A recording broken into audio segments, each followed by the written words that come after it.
They called him the Ghost of Obsidian Fang. For 21 years, Kalimvaran existed in the shadows, invisible to the wolves who ruled the fortress and disposable to those who served it. He was a beta without a voice, a servant without a future. The packmates who passed him in the corridors looked through him like he was made of smoke. But they didn't know what slept beneath his silence. They didn't know that his bloodline carried a secret so dangerous, it had been buried for 3 generations. When the visiting princess glanced at him across the crowded hall and whispered 5 careless words to her handmaiden, she didn't just bruise the Alpha King's pride. She lit a fuse that would burn down an empire. He's actually kind of hot. That single sentence unleashed a monster. Not the Alpha King's rage, though that came swift and brutal. No. It awakened something far older, far more terrifying, and sleeping inside the ghost himself. The beta is rising, and the king is about to kneel. The servants' quarters of Obsidian Fang Keep sat beneath the eastern tower, a maze of narrow corridors that never saw sunlight. The walls sweated with condensation. The air tasted of mildew and resignation. Kalimvaran woke before dawn, as he did every morning, to the sound of boots thundering overhead. The warriors were drilling. Somewhere above him, powerful wolves were honing their skills for glory and conquest. Down here, in the belly of the keep, Kalim's battlefield was a bucket of cold water and a scrub brush. He was tall for a beta, broad-shouldered in a way that seemed almost accidental, as if his body had forgotten its station. His hair was dark, the color of wet ink, perpetually falling into eyes that were an unusual shade of amber, almost gold in certain light. But no one looked closely enough to notice. Betas were furniture. Kalim was less than that. Varen! The bark echoed down the stone hallway. Kalim didn't flinch. He knew that voice too well. Torvik, the head of guard, a thick-necked gamma with a sadist smile and breath that could curdle milk. The Alpha King wants the Great Hall spotless before the delegation arrives. Every tile, every column. If I find one speck of dust, I'll have you whipped in the courtyard. Yes, sir? Kalim kept his eyes on the floor. Torvik stepped closer, his boot nudging Kalim's knee. Look at me when I speak to you, ghost. Kalim raised his gaze slowly. Something flickered in his amber eyes, a heat that made Torvik hesitate for a fraction of a second. Then it was gone, smothered, pushed down into whatever dark place Kalim kept his pride locked away. Better. Torvik sneered and marched off, his laughter trailing behind him like a bad smell. Kalim exhaled slowly and gathered his supplies. The great hall of Obsidian Fang was a cathedral of black stone and iron. Chandeliers forged from wolf skulls hung from the vaulted ceiling, their eye sockets filled with ever-burning flames. Banners displaying the pack's crest, a snarling wolf over a crescent moon, lined the walls. It was a room designed to intimidate, and it succeeded. Kalim worked in silence, scrubbing the obsidian tiles until they reflected the torchlight like dark mirrors. His knees ached. His hands were raw, but he had learned long ago that pain was just noise, and noise could be ignored. Well, well, the ghost is haunting the hall today. Kalim's jaw tightened. Vespera Night Hollow, the Alpha King's cousin and self-appointed tormentor of anyone she deemed beneath her, which was everyone. She glided toward him, flanked by 2 Omega girls who giggled on cue. Vespera was beautiful in the way a viper was beautiful, sleek, cold, and venomous. Her silver hair was braided with black pearls, and her dress probably cost more than Kalim would earn in a decade. Missed a spot. She pointed a manicured finger at a tile that was perfectly clean. I'll address it immediately, my lady. You'll address it on your hands and knees, where you belong. She placed her heel on his shoulder blade and shoved. Kalim caught himself before his face hit the stone, palms slapping the wet floor. The Omega girls tittered. My cousin is entertaining Princess Seraphine of the Valcrest Dominion tonight. Vespera continued, circling him like a predator. Rumor has it he intends to announce their betrothal. Imagine that ghost. A union that will create the most powerful alliance in centuries. And you'll be here, scrubbing the floor they dance on. She crouched down, her face inches from his. Do you ever wonder what it feels like to matter, Calum? To have someone look at you with something other than disgust? He didn't answer. He had stopped answering years ago. Vespera laughed and stood, adjusting her dress. Finish quickly. If you're still here when the guests arrive, Draven will have your tongue cut out. He doesn't like eyesores. She swept away, her entourage following like obedient shadows. Calum stayed on his hands and knees, breathing through the humiliation. Somewhere deep in his chest, beneath the layers of suppression and survival, something stirred. A growl. Ancient. Furious. Not yet, he told it. Not yet. He pushed the voice down and resumed scrubbing. But tonight was the Blood Moon Gala. Tonight, the Valcrest princess would arrive.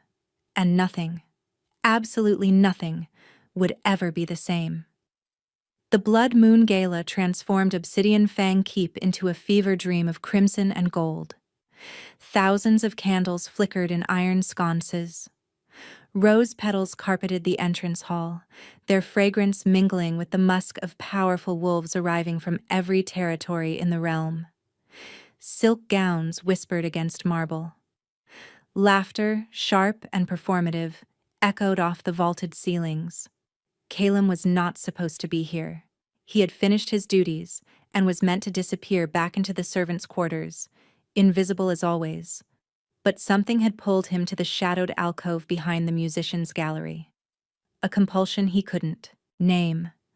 A whisper in his blood that said, "Watch." So he watched.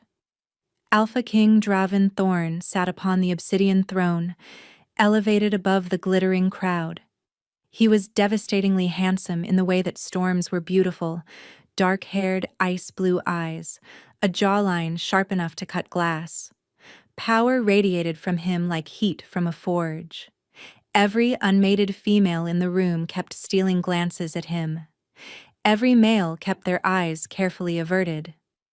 Draven was not just an alpha, he was the Alpha King, ruler of the 5 United Territories, a title won through bloodshed and maintained through fear. At 26, he had already crushed 2 rebellions and executed a council elder who dared question his judgment. He smiled rarely, laughed never, and looked at his subjects the way a wolf looks at sheep. Tonight, though, there was a gleam of anticipation in those cold eyes. The herald's staff struck the floor 3 times. Presenting Her Royal Highness, Princess Seraphine Aldrich of the Valcrest Dominion, Jewel of the Northern Realm, and daughter of the White Fang. The crowd parted like water. Calum's breath caught. She was nothing like the cold beauties of Draven's court. Where they were sharp edges and calculated smiles, Seraphine Aldrich was warmth and light. Her hair was a cascade of chestnut waves, crowned with a delicate circlet of moonstones. Her gown was ivory silk that moved like liquid as she walked.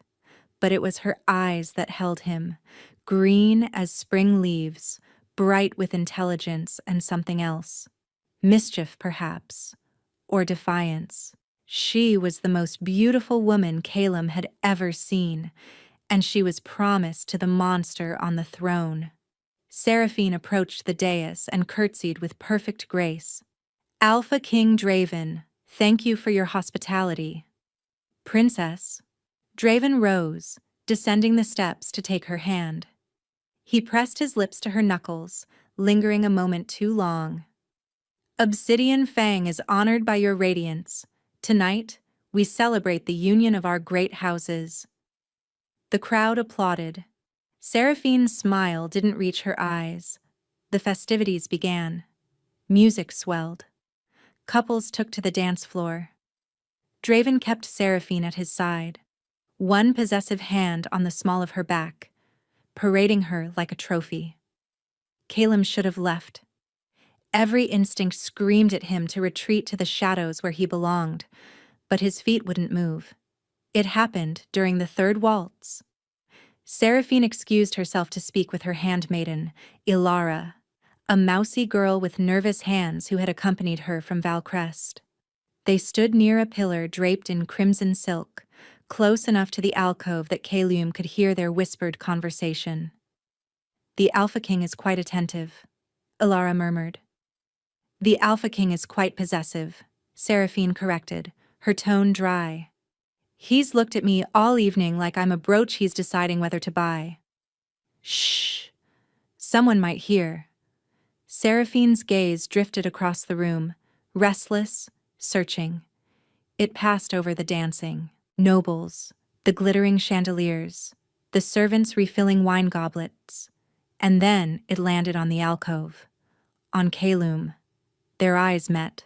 A jolt of electricity shot through Calem's chest, so sudden and violent that he nearly gasped.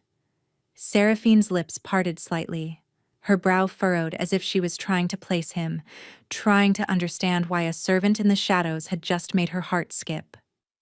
Calem dropped his gaze immediately. "Stupid. Foolish. She's a princess. You're nothing." But Seraphine was still looking at him, her head tilted. The corner of her mouth curved into something almost like a smile. She leaned toward Ilara, her voice barely a whisper, but in a room full of wolves with supernatural hearing, barely was not enough. "That one, by the pillar. He's actually kind of hot." 5 words, casual, almost playful. 5 words that detonated like a bomb. Across the hall, Alpha King Draven Thorn went rigid. His ice-blue eyes snapped toward the alcove, following the trajectory of Seraphine's gaze. They found Calem in the shadows. Recognition flickered, then disbelief, then something far more dangerous. Rage. The temperature in the room seemed to plummet. Conversations faltered. Dancers stumbled. Every wolf in the hall felt the sudden spike in their king's aura, a pressure wave of dominance and fury that made the weaker ones whimper. Seraphine realized her mistake instantly. The color drained from her face. Draven's voice cut through the silence like a blade. "Guards." 2 armored warriors materialized at his side. "Bring me the beta hiding in the alcove." Draven's smile was terrifying, a predator baring its teeth. "It seems we have a rat who's forgotten his place." Calem's blood turned to ice. He tried to run, but the guards were faster. They seized him by the arms and dragged him into the light, throwing him onto the dance floor at the Alpha King's feet. The music died. Every eye in the hall fixed on the servant sprawled on the rose petals, and on the king standing over him with murder in his gaze. "Well, well," Draven murmured, circling Calem slowly. "The ghost of Obsidian Fang. I'd forgotten you existed." He crouched down, gripping Calem's jaw and forcing his head up. "Tell me, Beta, what is it about you that caught my future queen's eye?" Calem said nothing. His amber eyes met Draven's blue ones, and for a single heartbeat, something ancient and defiant flickered in their depths. Draven saw it, and his expression shifted from cruel amusement to cold, calculated hatred. "I think," the Alpha King said softly, "we need to remind everyone here what happens when a rat reaches above its station." He rose to his full height, addressing the crowd with a showman's flourish. "Let the entertainment begin." The guards stripped Calem of his servant's tunic and forced him to his knees in the center of the dance floor. Rose petals stuck to his bare skin. The cold marble bit into his kneecaps. 500 wolves stared down at him with expressions ranging from pity to amusement to hungry anticipation. This was entertainment for them. A break from the monotony of politics and dancing. Alpha King Draven circled him slowly, savoring the moment. 21 years. Draven announced to the crowd. 21 years this creature has lived in my keep, eating my food, breathing my air. And how does he repay my generosity? He paused for effect. By daring to catch the eye of my betrothed. A murmur rippled through the assembly. Seraphine stood frozen near the pillar, her face ashen. Ilara clutched her arm, both of them helpless witnesses. I didn't... Calum started. Draven's boot connected with his ribs. The crack echoed through the silent hall. Calum doubled over, gasping, tasting copper on his tongue. Rats don't speak unless spoken to. Draven crouched down, grabbing a fistful of Calum's dark hair and wrenching his head back. You know what I find fascinating, Ghost? You have no wolf. You've never shifted. You're not even a real beta. You're just a human with a drop of cursed blood. A genetic accident that should have been drowned at birth. He released Calum's hair with a shove. Torvik. The whip. The head of guard stepped forward, a coiled leather whip in his meaty hands.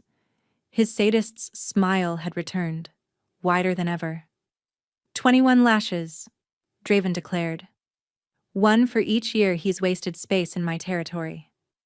Let this be a lesson to all who forget their station. The first lash split the air like a thunderclap. Calum's back erupted in fire.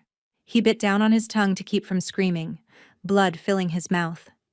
He would not give them the satisfaction. The second lash. The third. By the 5th, his vision was swimming. By the 10th, the world had narrowed to a single point of agony. But somewhere beneath the pain, something else was stirring. They dare, the voice growled louder now. They dare touch what is mine. Calum's hands curled into fists against the marble. Not yet, he begged the voice. Please, not yet. No, the voice answered, ancient and terrible. Now. The 15th lash never landed. Torvik's arm froze mid-swing. A pulse of energy exploded outward from Calum's body, a shockwave of golden light that sent the head of guard flying backward into a marble column. Calum's scream transformed into something else entirely, a roar. The golden light was blinding. Guests stumbled backward, shielding their eyes, wine glasses shattered. The iron chandeliers swung wildly, their skull flames flickering as if terrified. Calum's body convulsed on the marble floor. His spine arched at an impossible angle. The wounds on his back weren't bleeding anymore. They were glowing, seams of molten gold spreading across his skin, like cracks in the earth revealing magma beneath. What is this? Draven snarled, backing away despite himself. What's happening to him? No one answered. No one could. Calum's bones began to break and reform.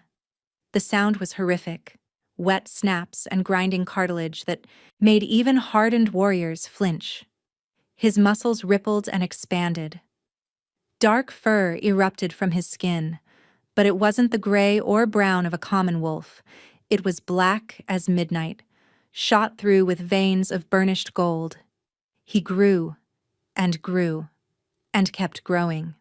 The smell of ozone and cedar filled the hall, sharp and electric, as if lightning had struck the very floor where he knelt. Heat radiated from his transforming body in waves, causing the nearest rose petals to curl and blacken. Where a beaten servant had knelt moments before, a wolf now stood.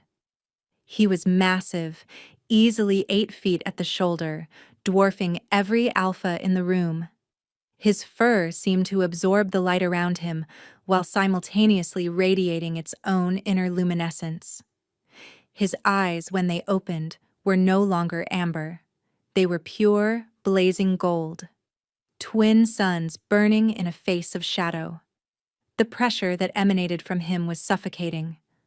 Omegas collapsed instantly, unconscious before they hit the floor.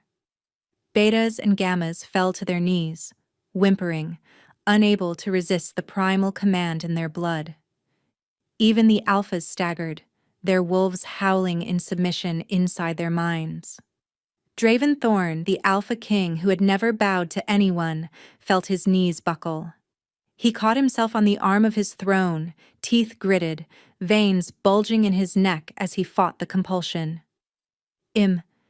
Impossible, he gasped. The Aurelians are extinct. They were wiped out 300 years ago. The great black and gold wolf turned its burning gaze upon the king. You whipped me. The voice echoed not through the air but directly into every mind present. You called me rat. You called me ghost. You called me nothing. The wolf took a step forward. The marble cracked beneath his paw. I am Calem Varen, last son of the Aurelian bloodline. And you, little king, are sitting on my ancestor's throne. Draven's face contorted with fury and fear. Guards! Kill it! Kill it now! The elite warriors charged, shifting mid-stride into their wolf forms. A dozen alphas, the finest fighters in the realm, converging on the golden-eyed beast. Calem didn't move. He simply opened his jaws and released a roar that shook the foundations of Obsidian Fang Keep. The sound wave hit the charging wolves like a physical force, lifting them off their feet and hurling them through the stained glass windows. Glass exploded outward into the night. Cold wind rushed in, carrying snowflakes that sizzled and evaporated when they touched Calem's glowing fur. Silence fell, broken only by the groans of the fallen and the howling wind. Seraphine stood alone amidst the chaos, the only one besides Draven still on her feet. She wasn't cowering. She was staring at Calem with an expression of wonder, her green eyes reflecting his golden light. Beautiful, she whispered. Calem's massive head turned toward her. The rage in his golden eyes flickered, softened by something else when they met her gaze. Then the exhaustion hit. The first shift, especially one this powerful, drained everything. Calem's legs trembled, his vision blurred. The golden light began to fade, his form shrinking, bones reshaping with agonizing slowness. He collapsed onto the shattered marble, human again, naked and broken and barely conscious. But before the darkness claimed him, he heard Draven's voice, cold with recovered composure. Chain him in silver, wake the executioner. At dawn, the last Aurelian dies. Calem woke to the smell of damp stone and burning sage. He was not in the dungeon. That was the first surprise. The second was that he was lying on a bed of furs softer than anything he had ever touched, in a room carved from living rock, illuminated by floating orbs of pale blue light. He shot upright, immediately regretting it as pain lanced through every muscle in his body. His back, where the whip had torn him open, was bandaged with some kind of herbal poultice that smelled of pine and something floral. Easy, young one. The voice was deep, calm, ancient. Your body has been through a war. Give it time to remember how to be whole. Calem's head snapped toward the corner of the room. A man sat there in a high-backed chair shrouded in shadow. He was old, impossibly old, with a face like weathered oak and a long silver beard that reached his chest. But his eyes, when they caught the light, were gold, the same gold as Calem's. Who are you? Calem demanded, his voice hoarse. Where am I? How did I? One question at a time. The old man rose, moving with a grace that belied his apparent age. He wore simple robes of gray wool, but there was nothing simple about the power that radiated from him. My name is Mordecai Varen. I am your great-grandfather. And you are in the Sanctuary of the Forgotten, a place that does not exist on any map and cannot be found by those who wish us harm. Calem's mind reeled. That's not possible. I was told my family were low-ranking servants, that my parents died in a border skirmish. Lies, Mordecai said, settling onto the edge of the bed. Necessary lies, told to protect you. Your father was my grandson, Aldrich Varen, true heir to the Aurelian throne. Your mother was Lysara of the Embervale, a princess in her own right. They were murdered by Draven's father when you were 3 months old. I spirited you away and placed you in Obsidian Fang, hidden in plain sight. Your wolf sealed so deeply that even the most powerful trackers couldn't sense your bloodline. Sealed? Calum touched his chest, remembering the voice, the power, the explosion of golden light. A binding ritual, old magic, designed to keep your wolf dormant until you were ready, or until extreme trauma shattered the seal prematurely. Mordecai's expression darkened. Those fools. If they had simply ignored you, you might have lived your entire life as a ghost. But they couldn't resist breaking what they saw as weak. Their cruelty was their undoing. Calum struggled to process the enormity of what he was hearing. The Aurelians ruled before the Thorns? The Aurelians ruled for 2,000 years, Mordecai corrected. We were the chosen of the sun god, counterbalanced to the moon goddess's children. Our wolves carried the light of dawn in their veins. We didn't just lead the packs, we protected them, united them, and loved them. But the Thorns wanted power without responsibility. They allied with a dark faction and slaughtered our line in a single bloody night. They called it the Purging. We call it the Betrayal. He placed a weathered hand on Calum's shoulder. You are the last of us, Calum. The last Aurelian. The last Golden Wolf. And now that you have awakened, nothing will ever be the same. Calum stared at his hands. Normal human hands. But he could feel it now. The power coiled inside him, waiting. Draven will hunt me. He'll never stop. Let him come, Mordecai said, a fierce smile crossing his ancient face.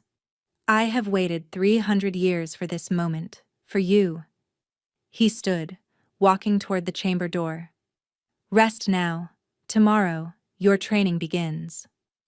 Training for what?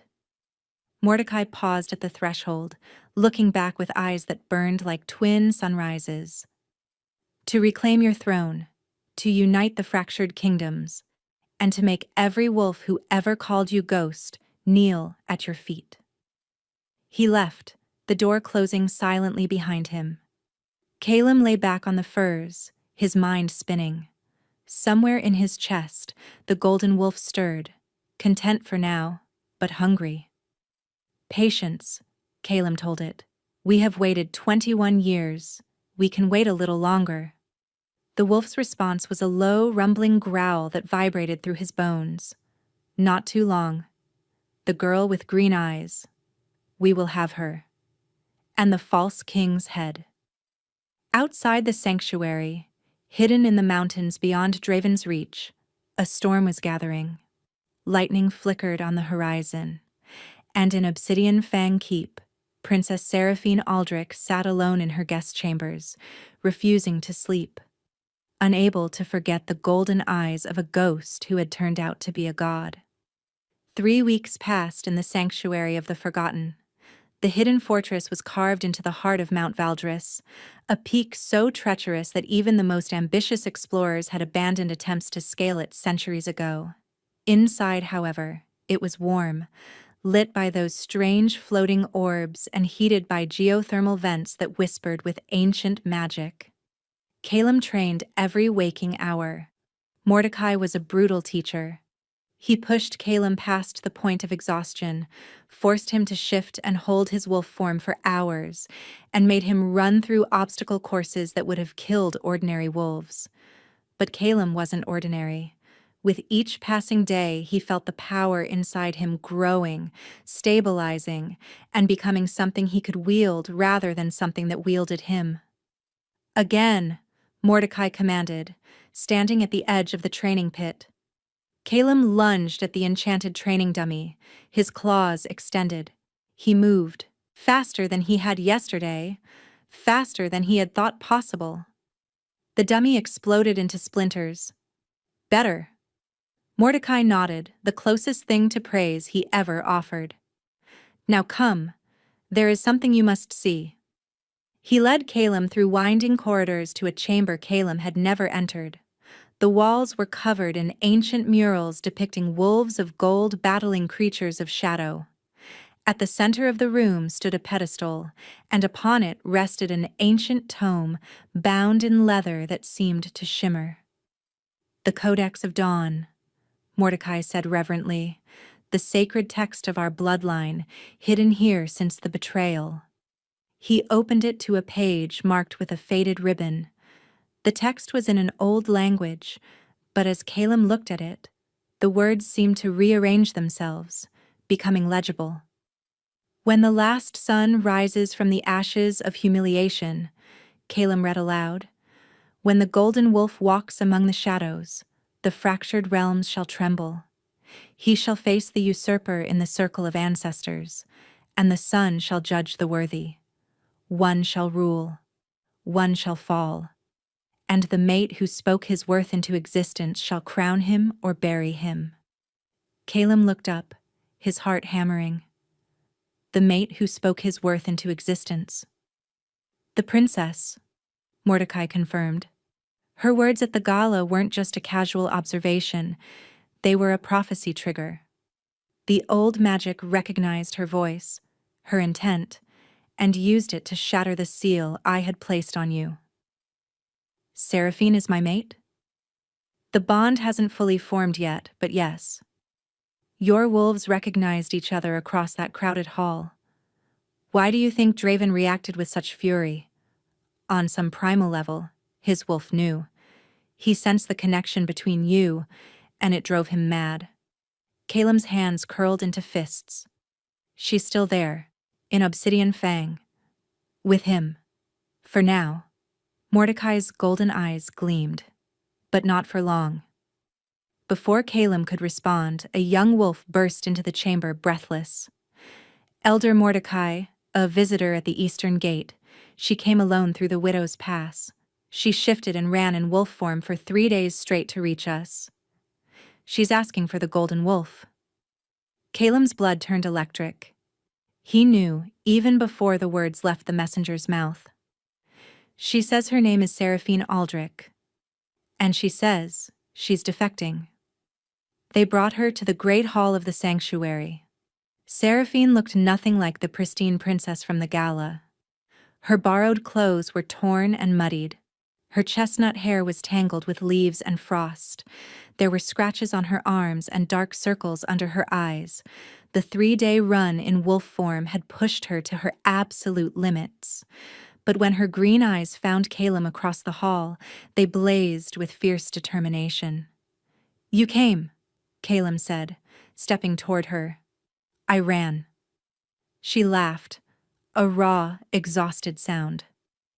"The moment Draven realized I had witnessed your transformation without collapsing like the others, he locked me in my chambers.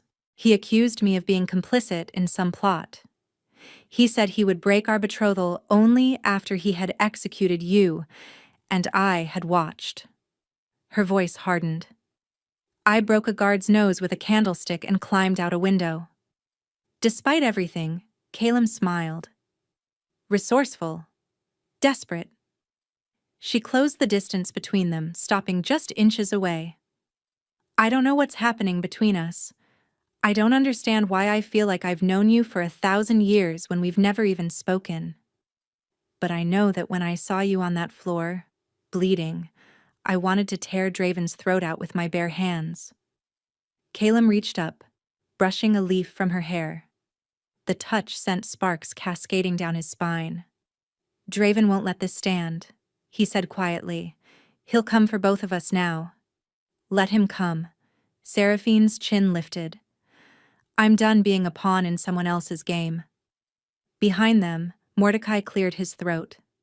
"I hate to interrupt this touching reunion, but we have a problem. Our scouts report that Draven has mobilized his entire army. He's marching on the Valdris Range. He's invoking the right of sovereign challenge." Caleb turned. "What does that mean?" "It means," Mordecai said grimly, "he's demanding single combat with you in the Circle of Ancestors. Winner takes all. The throne, the kingdoms, and the princess." If you refuse, he'll lay siege to the sanctuary. Our defenses are strong, but against 5,000 wolves, we would eventually fall. Then I accept, Calum said without hesitation. Seraphine grabbed his arm. Calum, you've only been training for 3 weeks. Draven has been fighting his entire life. Calum looked down at her, and his golden eyes blazed. So have I. I just didn't know it yet. The Circle of Ancestors was neutral ground, a massive stone amphitheater carved into a valley between territories. It had been built 2,000 years ago by the first Aurelian king as a place where disputes could be settled honorably. The irony of facing the usurper of his throne here was not lost on Calum. 10,000 wolves had gathered on the tiered stone seats. They came from every territory, summoned by the unprecedented nature of this challenge. An alpha king facing a wolf who had been a servant mere weeks ago. A bloodline thought extinct, risen from the ashes. The air crackled with tension and anticipation. Calum stood at the northern entrance wearing simple black combat leathers that Mordecai had provided. His dark hair was tied back. His amber eyes, flecked with gold, scanned the crowd with calm focus. Seraphine stood beside him, her hand clasping his. "Come back to me," she whispered. "Always." He pressed his forehead to hers, breathing her in, jasmine and snow and something indefinably her. Then he released her and walked into the arena. The southern entrance opened. Alpha King Draven Thorn strode out, flanked by his remaining elite guards. He wore ceremonial armor of black steel etched with silver runes. His dark hair was slicked back, his ice-blue eyes burning with cold fury. Behind him walked Vespera Nighthollow, her silver hair braided for war, and Torvik, the head of guard, his arm still in a sling from where Kylum's shockwave had broken it. The crowd fell silent as both combatants reached the center of the circle. Draven's lip curled. "Look at you, the ghost, playing at being a king. 3 weeks of training with a senile relic, and you think you can challenge me?" "I think," Calum said calmly, "that you've spent your entire life taking what doesn't belong to you, my throne, my people, my mate." Draven's eye twitched at the last word. "She was never yours?" "Her wolf disagrees, as does mine." Draven lunged without warning, shifting mid-leap into his massive black wolf. It was a dirty move, attacking before the official start, designed to catch Calum off guard. It didn't work. Calum shifted in a blaze of golden light, meeting Draven's charge head-on. The collision of their bodies shook the amphitheater. Stone cracked beneath their paws. They separated, circling. Draven was fast, experienced, brutal. He had killed dozens of challengers in this very circle. His wolf was pure alpha, bred for dominance and destruction. But Calum's wolf was something else entirely. Draven lunged again, jaws snapping for Calum's throat. Calum twisted, raking his golden-veined claws across Draven's flank. Blood sprayed across the white stone. The crowd gasped, first blood to the Aurelian. Draven snarled, redoubling his assault. He was stronger than Calum had anticipated, his attacks relentless. A claw caught Calum's shoulder, tearing through fur and muscle. Another slash opened a wound on his hindquarters. Calum stumbled, pain flaring through his body. "Focus," his wolf growled inside him. "He fights with rage. We fight with purpose. Feel the rhythm." Calum closed his golden eyes for a heartbeat, centering himself. When he opened them, everything had changed. He could see the pattern of Draven's attacks now, the telegraph in his shoulders before each lunge, the slight drop of his head before each snap. It was like watching a dance whose steps he suddenly understood. Draven lunged. Calum sidestepped, pivoted, and sank his teeth into the back of Draven's neck. The Alpha King howled, thrashing wildly, but Calum held firm. He bit down harder, feeling vertebrae grind beneath his jaws. One more pound of pressure and he would sever the spine. "Do it," his wolf urged. "End the usurper." But Calum hesitated. Killing Draven would make him a conqueror, not a king. It would validate everything the Thorns had done 300 years ago, taking power through blood rather than earning it through worthiness. He released Draven's neck and stepped back. "Yield," Calum commanded, his voice echoing through the minds of everyone present. Draven shifted back to human form, clutching his bleeding neck. His face was twisted with agony and humiliation. "Never," he spat. "I am the Alpha King. I kneel to no one." "You kneel to the Circle," Mordecai's voice boomed from the stands. "By the ancient laws, the challenged combatant who cannot continue must yield or die. Make your choice, Draven Thorn." Draven looked around the amphitheater. He saw 10,000 faces staring at him, saw the fear and disgust in the eyes of wolves who had once trembled at his name. He saw Seraphine, standing at the northern entrance, her hand pressed to her heart. She wasn't looking at him. She was looking at Calum with an expression of such profound love and relief that it shattered whatever remained of Draven's pride. "I yield," Draven rasped, the words tearing from his throat like broken glass. The crowd erupted. Calum shifted back to human form, breathing hard, bleeding from a dozen wounds, but victorious. He turned toward Seraphine, ready to go to her. That's when the arrow struck him in the chest. Calum staggered backward, staring at the black-fletched shaft protruding from just below his collarbone. The crowd's cheers turned to screams. "No!" Seraphine's voice cut through the chaos. She vaulted over the barrier, sprinting toward him. Calum dropped to one knee, his vision swimming. The arrowhead burned inside him, not ordinary iron, but something else. Something that felt like acid in his veins.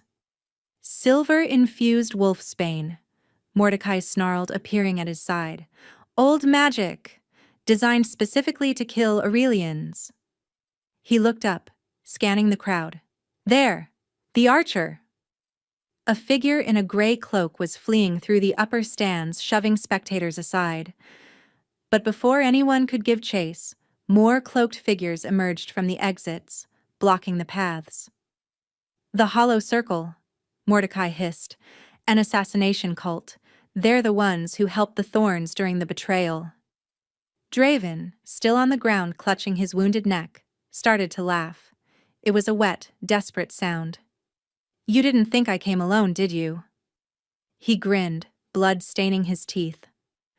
"I may have lost the challenge, but you won't live to claim the throne, Aurelian. The Hollow Circle has waited 3 centuries to finish what they started." Vespera stepped forward, and Calum realized with cold horror that she wore a gray cloak clasp, the symbol of the cult. "My family has served the Circle for generations," Vespera announced, her voice ringing across the amphitheater. "We preserved the old poisons, the old weapons, and tonight we end the Golden Bloodline forever." More cultists poured into the arena, surrounding Calum, Seraphine, and Mordecai. There had to be 50 of them, all armed with silver weapons that glinted with that same sickly purple sheen, wolfsbane coating. Seraphine grabbed Calum, pressing her hand against the wound around the arrow. "Stay with me. Don't you dare die." "Wasn't planning on it," Calum gasped. But the poison was spreading. He could feel it shutting down his wolf, silencing the golden power inside him. "There's only one way to burn out the poison," Mordecai said urgently. "But it's dangerous. It could kill you or transform you into something beyond a wolf." "Do it," Calum gritted out. Mordecai hesitated. "Do it!" The old wolf placed both hands on Calum's chest, flanking the arrow. He closed his golden eyes and began to chant in the ancient Aurelian tongue. The words were harsh, guttural, and they made the air itself vibrate. Calum screamed. Light erupted from within him, not golden this time, but white, pure, blinding white, the color of the sun at its zenith. The arrow disintegrated. The poison in his veins ignited, burning away in a cascade of agony that felt like being reborn through fire. The cultists attacked. Seraphine shifted into her wolf form, a sleek silver creature, smaller than an alpha but fierce beyond measure. She tore into the nearest cultist, protecting Calum's prone form. Mordecai stood and unleashed a wave of golden energy that sent 5 attackers flying. But there were too many. A cultist blade sliced across Seraphine's flank. She yelped, stumbling. Another cultist raised a spear, ready to drive it through her heart. Enough! The voice didn't come from Calum's throat. It came from everywhere. From the stone itself, from the sky, from the core of the earth. Calum rose, but he wasn't just a wolf anymore. His body had transformed into something beyond flesh and fur.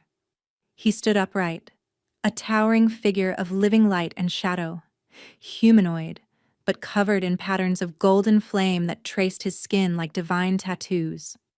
His eyes were twin suns.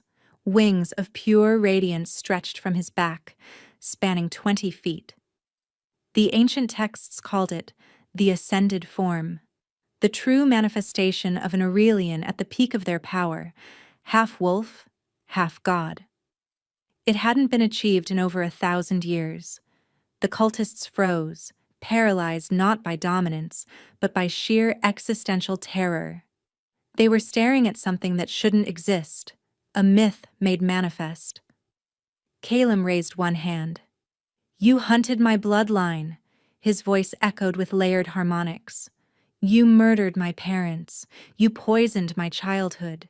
You tried to take my mate. He clenched his fist. Every cultist in the arena dropped their weapons simultaneously. Their hands moved against their will, reaching for their own throats. I could kill you all with a thought, Calum continued.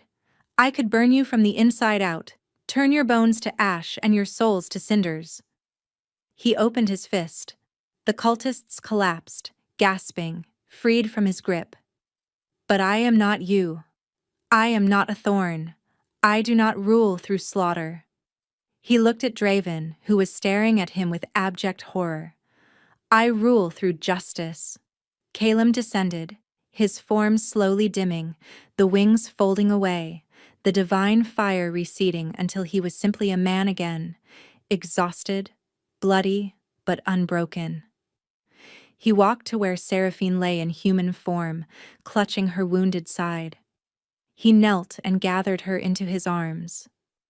I've got you, he whispered. I've got you. She laughed weakly, reaching up to touch his face. You're glowing. Only for you. Mordecai approached, his ancient face streaked with tears. It is done. The challenge is won. The cult is broken. Calum Varren, by the laws of the Circle of Ancestors and, by the divine right of the Aurelian bloodline. He dropped to one knee. Around the amphitheater, 10,000 wolves followed. Even Draven, his face a mask of bitter defeat, slowly lowered himself to the ground. I declare you the true Alpha King.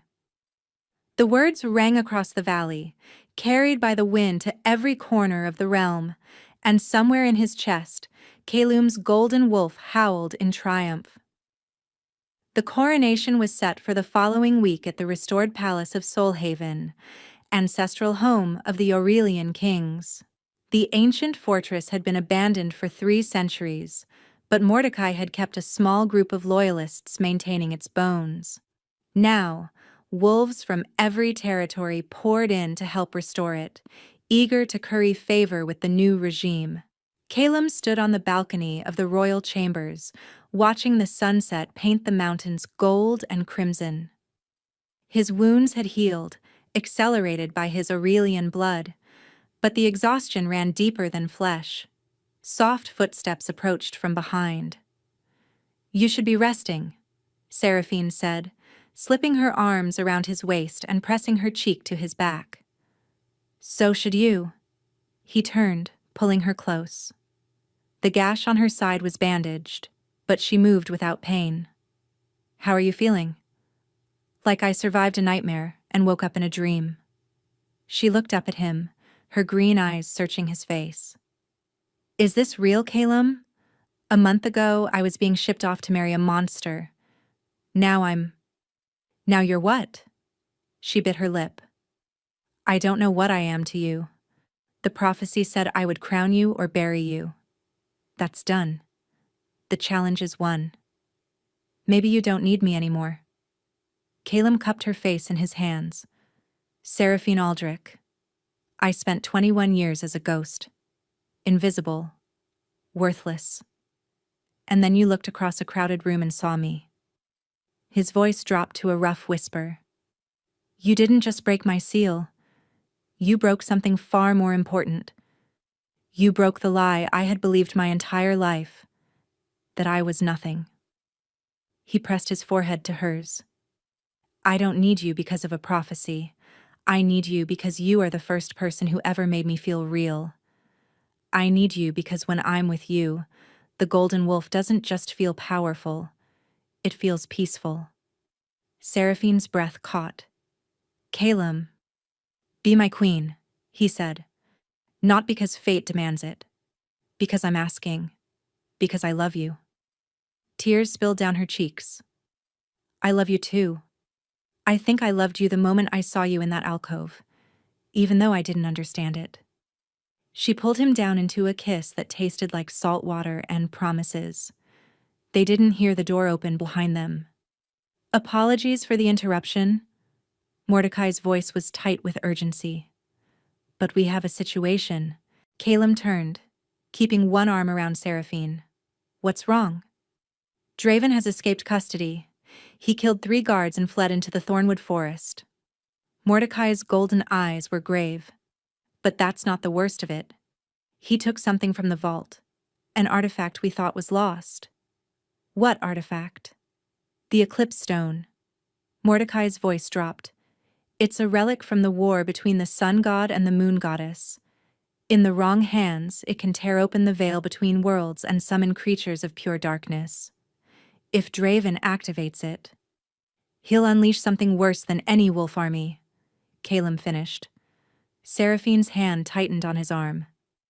"Can he even use it?" "He's not Aurelian. The stone doesn't require Aurelian blood to activate. It requires sacrifice." Mordecai's face was ashen. "And Draven took Vespera with him." Calum's blood ran cold. Vespera was many things: cruel, ambitious, a traitor. But she was also Draven's cousin. His blood. "She doesn't know," Mordecai added grimly. "He told her they were regrouping to plan a counterattack. By the time she realizes the truth, it will be too late. He's going to kill her to power the stone." "We have until midnight," Mordecai confirmed. "That's when the eclipse reaches its peak. If he completes the ritual, the darkness he summons will consume everything. Soulhaven, the territories, the entire realm." Calum looked at Seraphine. He saw the fear in her eyes, but beneath it, something stronger. Resolve. "Then we stop him," Calum said. "Together," Seraphine added. They ran. The Thornwood Forest was a place of ancient evil.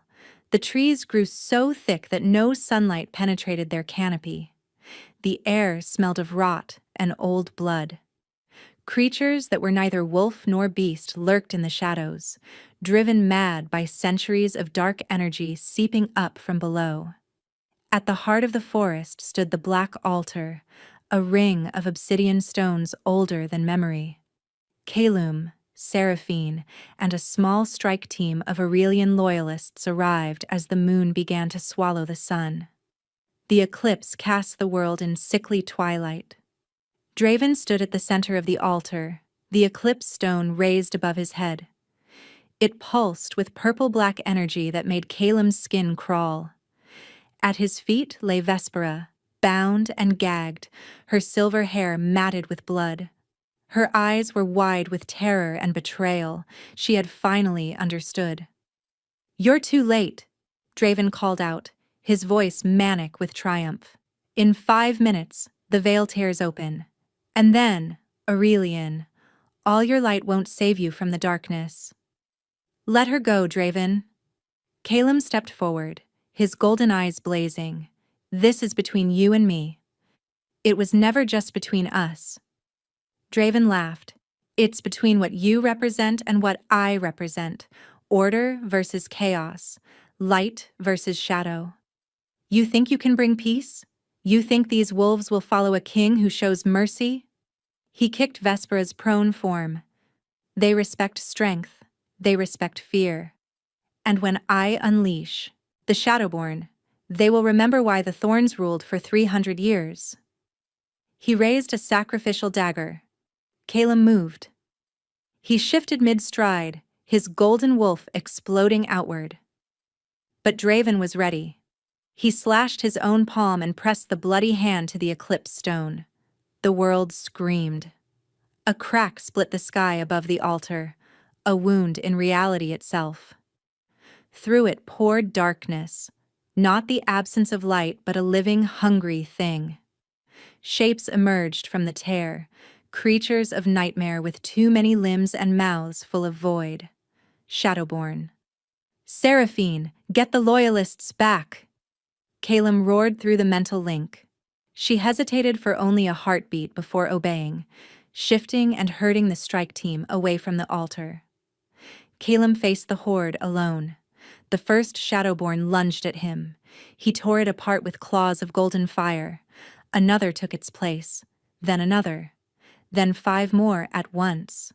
They kept coming, an endless tide of horror pouring through the rift, their shrieks filling the air like breaking glass. Draven watched from the altar, laughing, the eclipse stone clutched to his chest. "You can't win! For everyone you kill, 10 more emerge. The veil will stay open until the eclipse ends, and by then, there won't be a realm left to rule." Calum was tiring. Even his Aurelian power had limits. The Shadowborn were endless, their claws tearing at his flanks, their void mouths snapping at his throat. "There is one way," his wolf said inside him. "The ascended form. Channel everything through the stone. Use Draven's own weapon against him. It could kill me. It will kill him. And it will close the rift." Calum didn't hesitate. He gathered every shred of power inside him, every drop of golden fire, every spark of divine inheritance. He felt the ascended form trying to manifest, but this time he didn't let it take shape. He compressed it. All that light, all that energy, condensed into a single point in his chest, and then he released it. Not outward, inward. He launched himself at Draven, crashing through the Shadowborn like a meteor through clouds. He collided with the former Alpha King, one hand closing around the eclipse stone, the other around Draven's throat. "This ends now," Calum said. He channeled the compressed Aurelian power directly into the stone. The artifact shrieked, a sound beyond hearing, as golden light flooded its corrupted core. The purple-black energy fought back, but it was no match for the concentrated essence of the sun god's chosen bloodline. The rift in the sky began to close. The Shadowborn dissolved, screaming, unable to exist in the presence of such radiant force. Draven screamed too, the backlash of his own weapon tearing through him. His body convulsed, his ice-blue eyes bulging, and then he was gone. Not dead in the traditional sense. Unmade. Erased by the collision of light and darkness, leaving nothing behind but ash and echo. The eclipse stone shattered in Calum's hand. The rift sealed with a thunderclap. And Calum collapsed onto the black altar, the last of his strength spent, his vision fading to gold and then to nothing. 1 month later, the great hall of Soulhaven Palace blazed with light. Thousands of candles illuminated the restored splendor of the Aurelian throne room. Banners of gold and black hung from the rafters. Wolves from every territory stood in respectful rows, their finest clothes a sea of color and silk. At the far end of the hall, upon a dais of white marble, stood two thrones. Calem Varen sat upon the larger one, dressed in ceremonial armor of gold and obsidian. The crown of the Aurelian kings rested upon his dark hair, a circlet of woven sunlight that had been hidden in the sanctuary for 3 centuries. He had survived the ritual at the Black Altar, though it had taken 2 weeks for him to wake from the coma. Seraphine hadn't left his side for a single moment. Now she sat beside him on the second throne, wearing a gown of ivory silk embroidered with golden wolves. A matching crown graced her chestnut hair. She was no longer Princess Seraphine Aldrich of Valcrest. She was Queen Seraphine Varen, his mate, his equal. Mordecai stood before the assembled crowd, his voice carrying across the hall. 300 years ago, the Aurelian line was betrayed. Our kings were murdered. Our people were scattered. The usurpers told us that the golden wolves were gone forever. He paused, letting the weight of history settle. They were wrong. He turned and bowed to Calem. Today, we witness not just a coronation, but a restoration. The sun has risen again. The realm has a true king. The crowd erupted in cheers that shook the chandeliers. Calem rose, raising his hand for silence. When he spoke, his voice was calm, but carried to every corner of the hall. I was a ghost, a servant, a thing to be beaten and forgotten.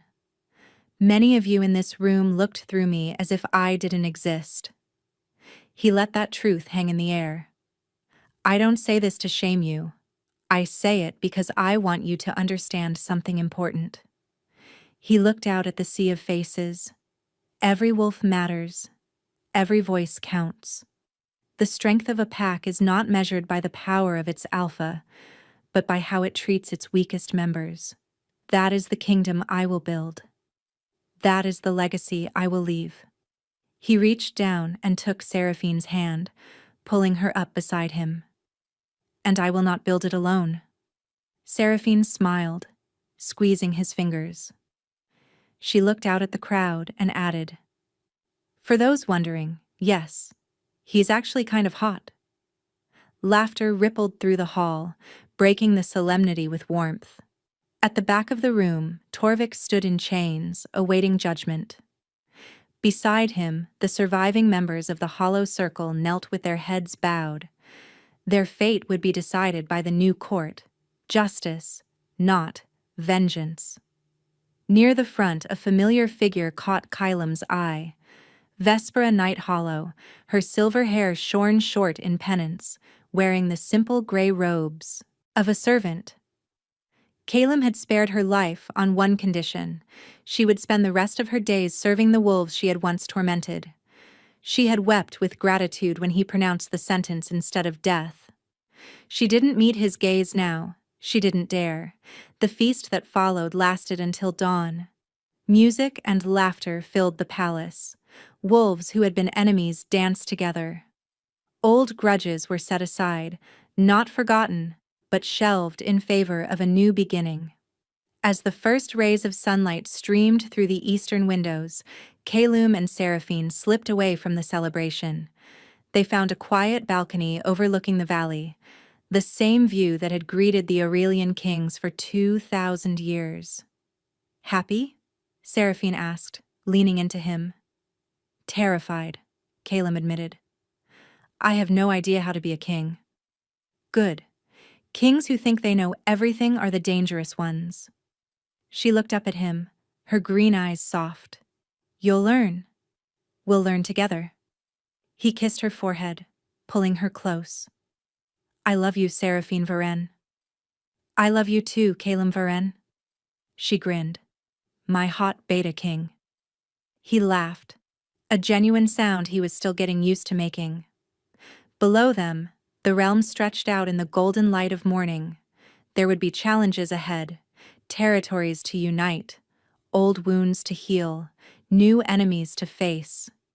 But for the first time in 21 years, Calum wasn't invisible. He was seen. He was loved. He was home. The ghost had become a god, and the entire court was kneeling. If you enjoyed this story and want more epic tales of revenge, romance, and redemption, make sure to smash that like button, subscribe to the channel, and hit the notification bell so you never miss an upload. We drop fresh stories every single day. Thanks for watching, and I'll see you in the next one.